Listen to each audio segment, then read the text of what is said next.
Good day, Dr. Bayoneta. Good day, classmates. Today I'm going to report on theories on human resource capital.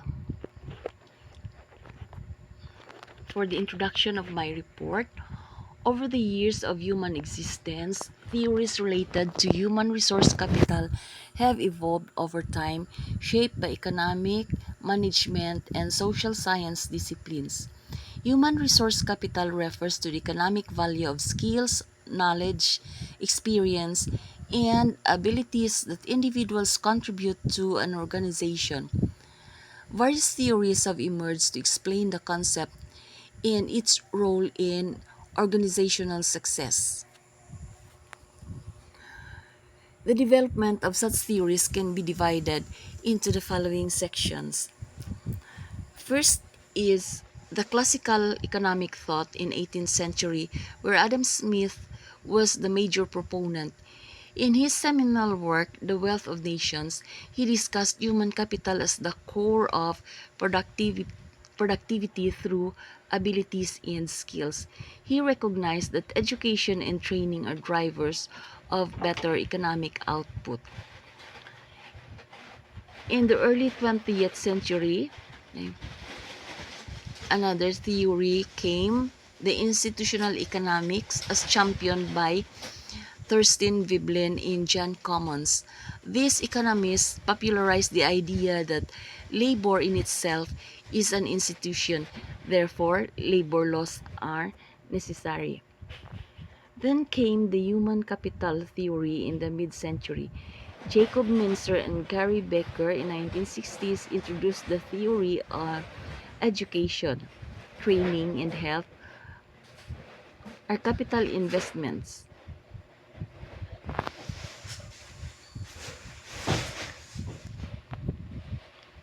Then the next, we have the human resource development in 1970s and 80s, where Peter Drucker and David McClelland acknowledge workers in the role of continuous learning and specific skills respectively are attributes that contribute to superior performance.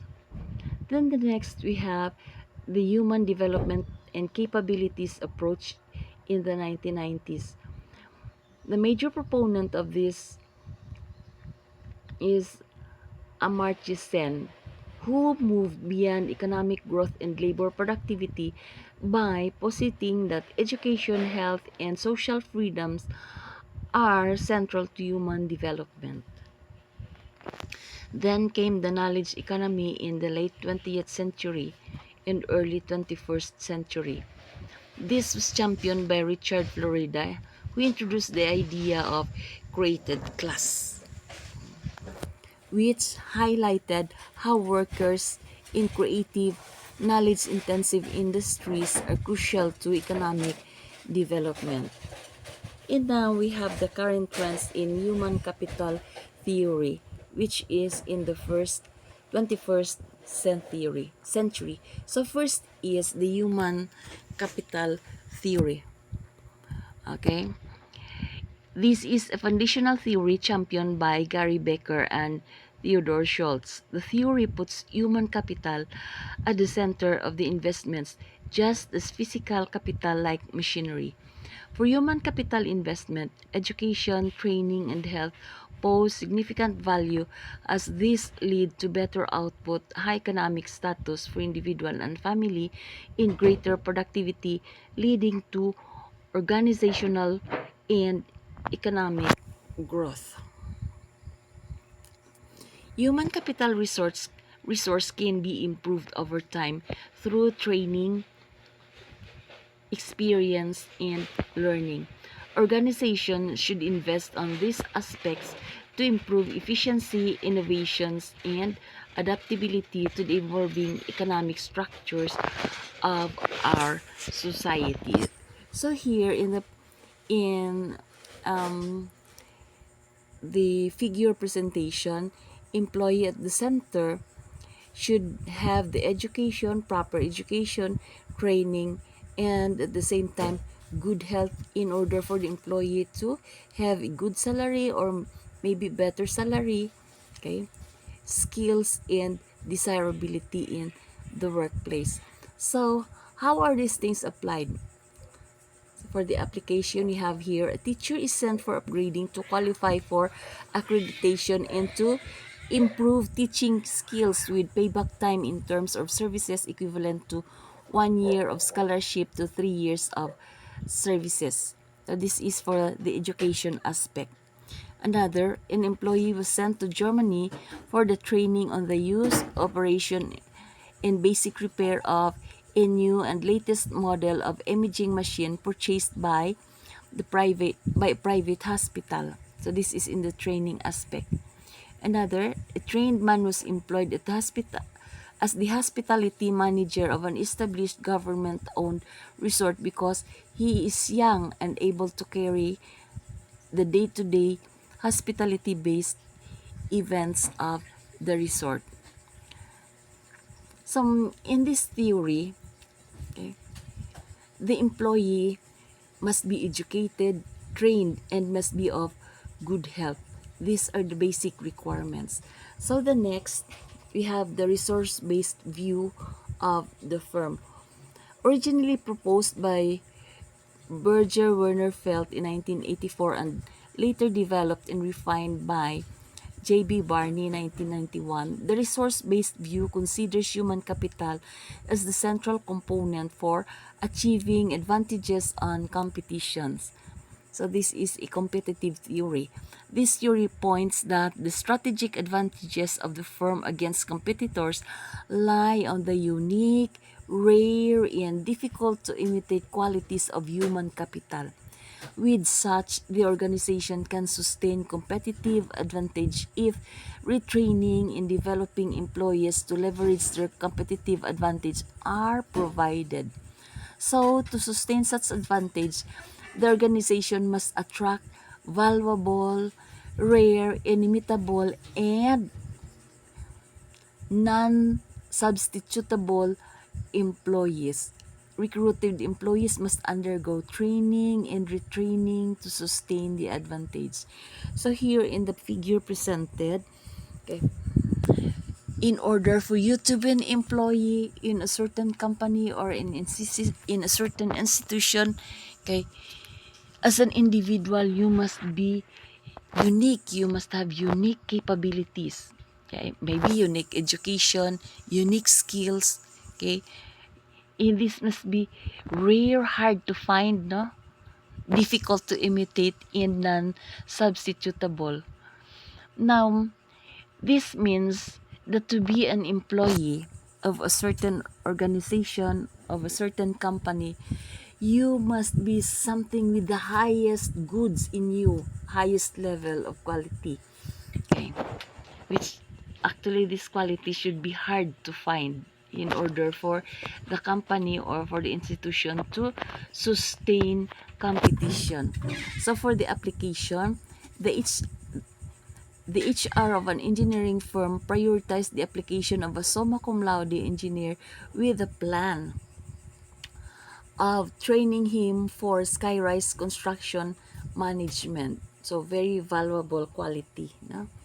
A professional and internationally trained baker was hired by a new bakery with the intention to compete in terms of quality against the branded bread circulating in the grocery store. So this must be a rare quality for a baker.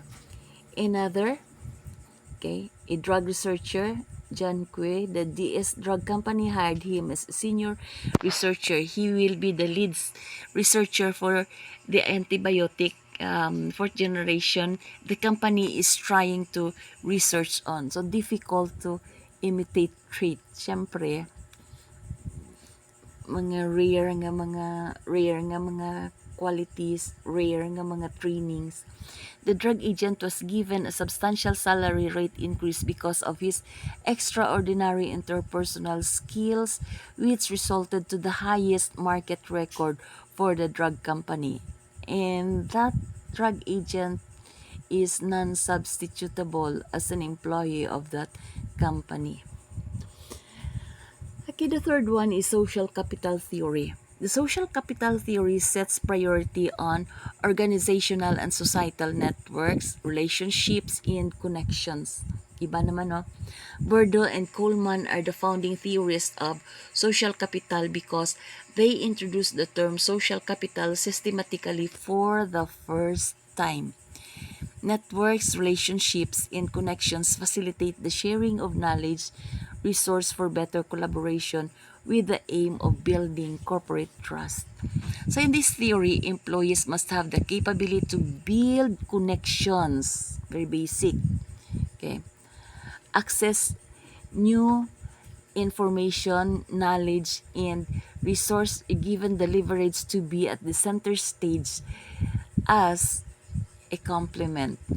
Social capital theory also complements on team working across department in achieving institutional and organizational goals. Through this strategy, flow of information, collaboration, and innovation are possible.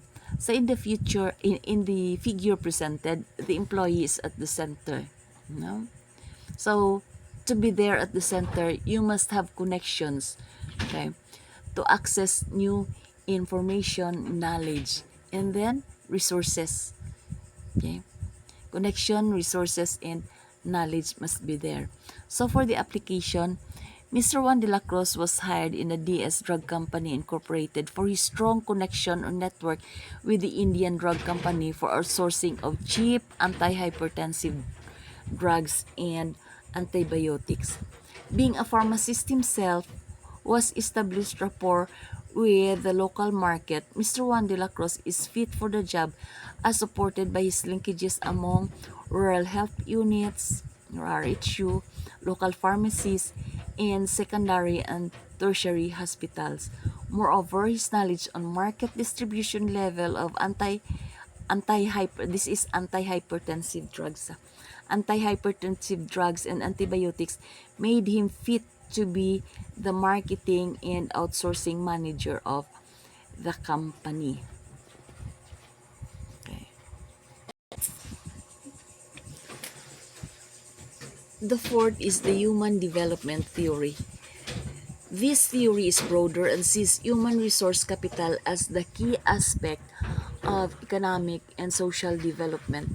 It emphasizes the role of human development in terms of skills, creativity, health, etc., not only in economic terms but also in the overall well-being of individuals and societies.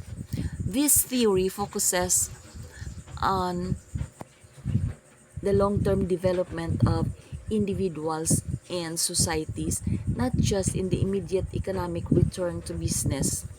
It supports policies and strategies that invest in lifelong learning and personal development.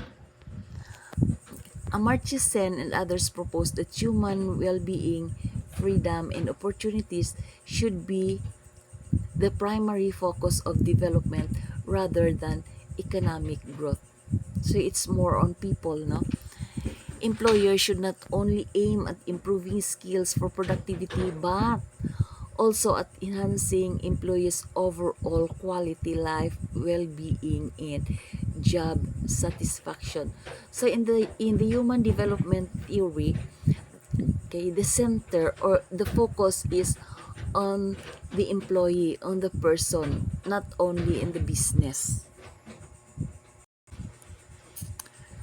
So in figure presentation, okay, I have there the, what do you call that, the bingo container. I don't know how to describe that, but in that container we have freedom, opportunities, and well-beings, which when these things come together, this will make the whole employee holistic approach to the development of the employee. So it's not just about the business but the holistic approach and the development of an employee.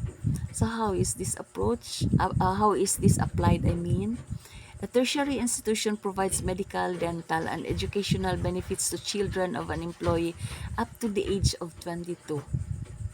So, moreover, He or she is free to augment the family income through small business or other livelihood endeavors for as long as it does not pose a conflict of interest against the institution.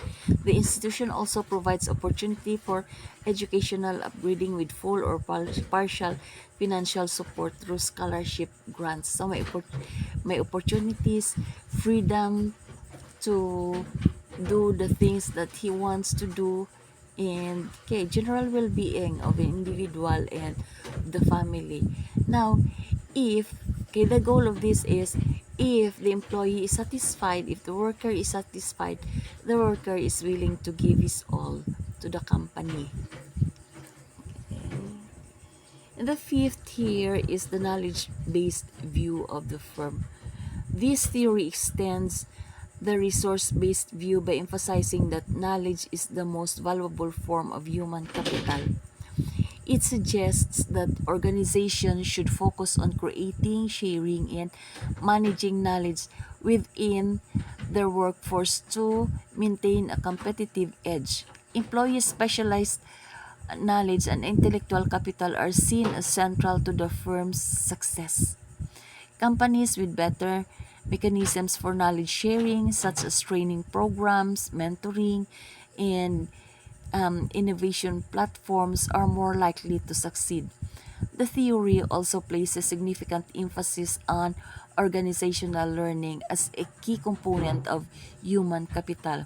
Therefore, organizations should focus on hiring knowledgeable employees and facilitating knowledge sharing across teams.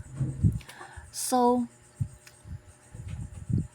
for the figure presentation, okay, knowledgeable employees and knowledge sharing are basic to this. So, employees under knowledge-based view should be knowledgeable enough of their job assignment, of the responsibilities, okay, and this knowledge should be shared across teams so that everyone will be able to do what is intended to do for the company. Okay, for the application, in AB engineering firm, an academic specialization is an important factor for hiring. A master's degree in a specific engineering field is an edge of an applicant. For this, Engineer Juan de la Cruz was hired as a senior engineer because of his master's degree in engineering major in skyrise building design. Since Engineer Juan de la Cruz has the highest attainment among all other engineers in the company, he is also tasked to train other engineers on the basic applications of construction principles on skyrise building designs. This is important so as to maintain the prestige of the company and the competency of the employed engineers. So here, the medyo makatipid-tipid ka diri kay whoever is knowledgeable, okay, he should share this across teams. No? So, bali, if ever one is absent, okay, one can easily replace the position and do the job as required. Okay. So this is in the knowledge-based view where knowledge is the central central capital, is the central focus of human capital. Aki number 6, the strategic human resource management. Strategic human resource management links human resource management practices with the overall strategy of the firm. According to this theory, human capital is central to the achievement of organizational objectives and should be managed with long-term perspective. Strategic human resource management links human resource practices to strategic objectives of the organization, ensuring that human resource efforts are aligned with the long-term business goals. Human capital is seen as the key driver of organization performance. The theory promotes the idea that a highly skilled and strategically aligned workforce can create a competitive, advantage. Management should focus on long-term planning, talent management, leadership development, and succession planning to align workforce capabilities with business strategy. It emphasizes recruitment, training, and development that fits with the company's long-term needs. So, grabe no, um, for you to survive in this, dapat you have the skills, you have the knowledge that are fitted to the demands of the company. So when the company recruits, the individuals that will be employed in the company are the individuals that have specialized skills, specialized talents that will fit in with the long-term plan of the company. So here in the presentation, figure presentation, for the human component, there should be a very stringent recruitment strategy. And then for the company policy, okay, there should always be a training and development programs. Now, these two are very important for the long-term business existence. So, train and retrain ang gihapon, no? Okay, for the application, a book publication company hired 3 content editors for publishable book manuscripts because the company's goal is to publish at least 20 company's goal, please correct that. Okay. The company's goal is to publish at least 20 science textbooks within a fiscal year. Although the hired content editors are all seasoned in their area of specialization, they were sent to the US for software management training in order for the company to develop a fast and accurate editing system. The next is emotional and social intelligence theory. This theory focuses on the soft skills aspect of human capital. Emotional intelligence or EI and social intelligence refer to the abilities to understand and manage one's own emotions and to navigate complex social environments. Employees with high EI and SI are more adept at collaboration, leadership, and conflict resolution. So this is the belief of the emotional and social intelligence theory. These skills are seen as critical for effective teamwork, customer service, and management, making them valuable component of human capital. Investing in emotional and social skills development can lead to improved employee performance in workplace harmony. So here in the presentation, emotional intelligence, okay, plus social intelligence or coupled with social intelligence, this will resort to positive performance, okay, and workplace harmony. So for the application, Company Alpha is hiring 5 office secretaries. For this company, the best employees are those with high emotional intelligence and with high level of self-awareness. For the company owner, this is important because he equates productivity with emotional intelligence. For Company Alpha, to be in is to have good social intelligence with which is basic to interpersonal relationship. To the company's general manager, the company is better off with all employees having the best interpersonal personal relationship within the workplace as this warrants collaboration and better productivity. For the eighth, motivation theories by Maslow and Herzberg. Okay.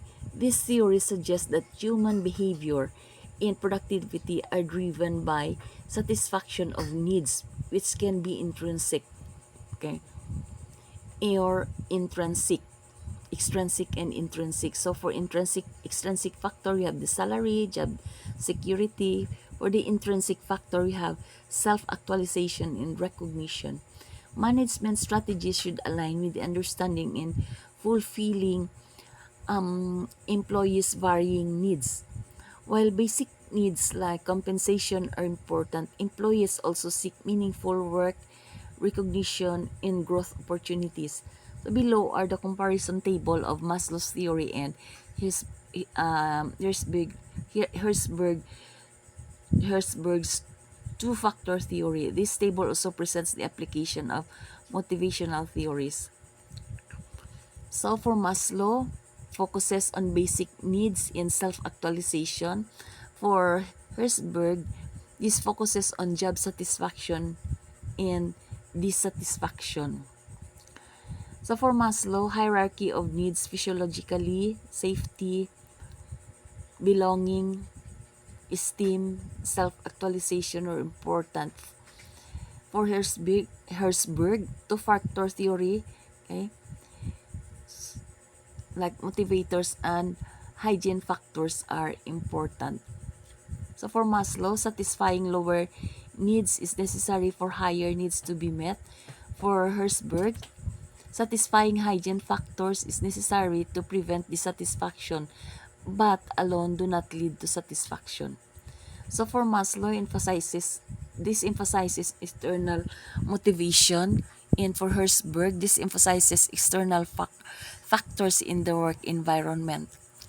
And for Maslow, this emphasizes self-actualization as the ultimate goal, while for Herzberg, emphasizes on job satisfaction as the ultimate goal.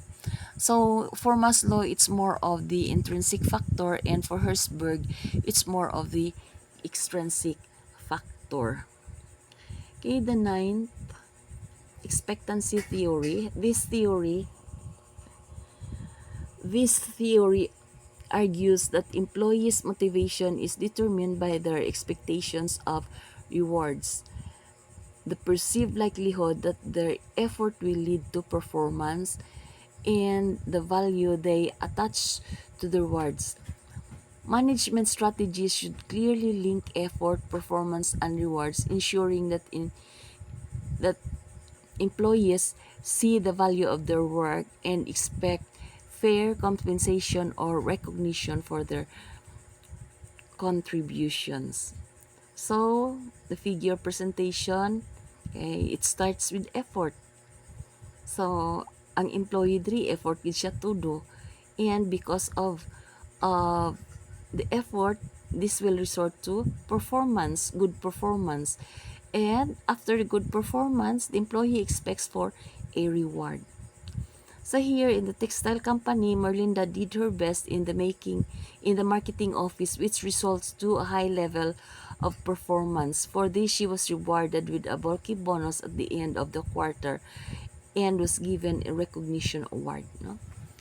So, ang driver ni mo diri ang award eh. So, effort ka tudo, perform kamayo for that reward. The 10th is the contingency theory. This theory holds that there is no one best way to manage an organization. Instead, the optimal course for action is contingent on internal and external factors, including human resource capabilities. For the management strategy, organizations should develop flexible and adaptable to the specific circumstance such as industry, market conditions, and organizational goals. So, two key factors are underlined here, the organizational goals and specific circumstance.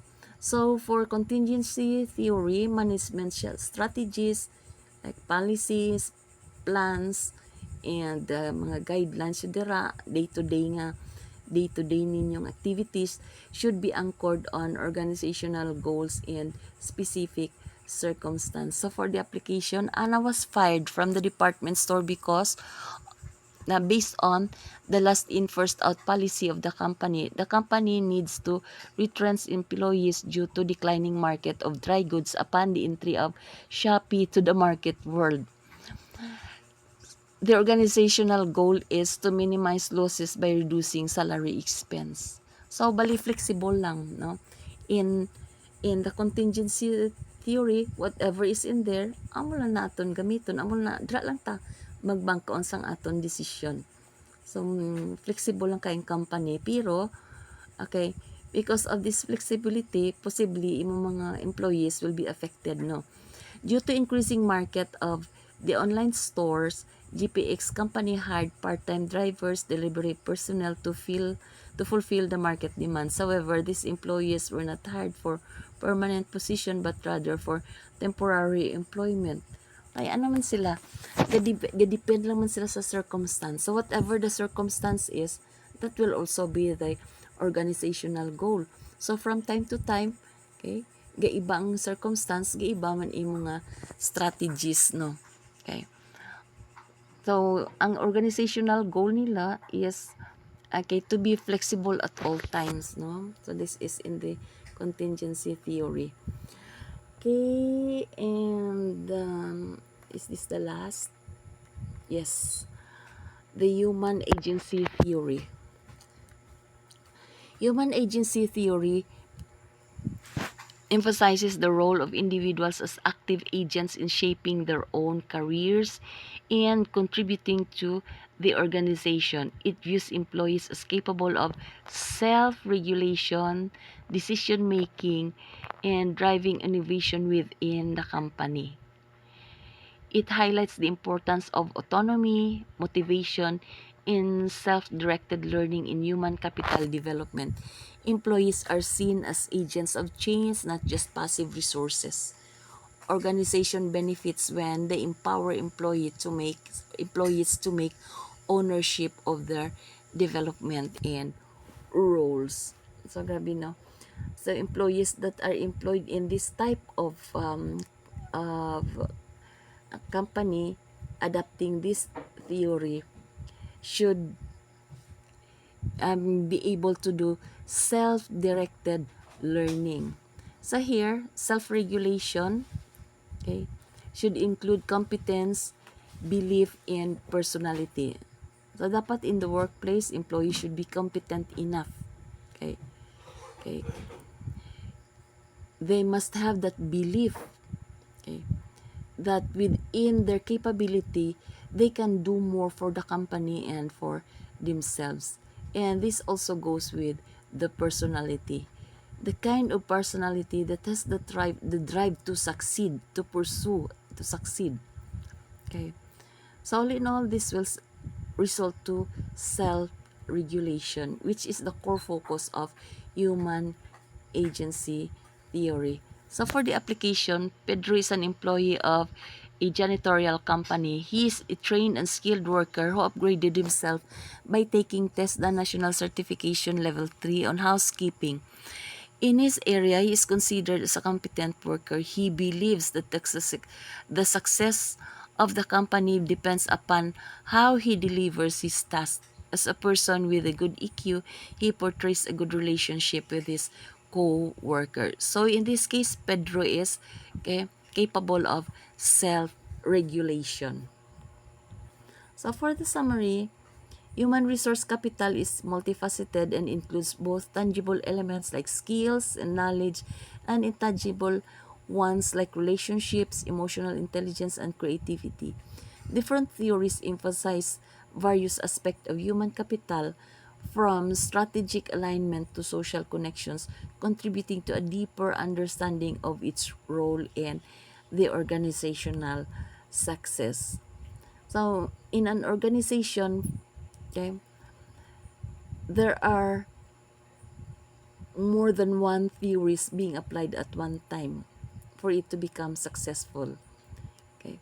Now, if the organization will only adopt one theory, this may not succeed in the ever evolving economic society of ours.